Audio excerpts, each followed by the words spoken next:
BC reservation ordinance పై తెలంగాణ రాష్ట్ర governor Jishnu Dev Varma న్యాయ సలహా కోరినట్లు సమాచారం. స్థానిక సంస్థల్లో బీసీలకు రిజర్వేషన్లను ప్రస్తుతం ఉన్న 29 నుండి 42% పెంచే లక్ష్యంతోనే బీసీ రిజర్వేషన్ బిల్లును రూపొందించగా మార్చి 17న అసెంబ్లీలో ఆమోదం పొందింది.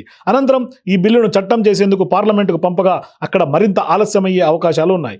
అయితే సెప్టెంబర్ 30లోగా స్థానిక ఎన్నికలు పూర్తి చేయాలని రాష్ట్ర హైకోర్టు ప్రభుత్వానికి ఆదేశాలు జారీ చేసిన క్రమంలో ఈ రిజర్వేషన్లపై ప్రభుత్వం ఆర్డినెన్స్ తెచ్చేందుకు సిద్ధమైంది. బీసీ రిజర్వేషన్ బిల్లును ఇప్పటికే గవర్నర్కు పంపించినప్పటికీ ఆయన ఇంకా ఆమోదం తెలపలేదు. దీనిపై గవర్నర్ న్యాయ సలహా కోరినట్లు తెలుస్తోంది. ఈ క్రమంలో ఈ ఆర్డినెన్స్ ఆమోదానికి మరింత సమయం పట్టే అవకాశాలు కనిపిస్తున్నాయి. ఈ బిల్లు రాష్ట్రంలో మొత్తం రిజర్వేషన్ను సుప్రీంకోర్టు నిర్దేశించిన 50% పరిమితిని దాటి 67%కి తీసుకెళ్తుంది.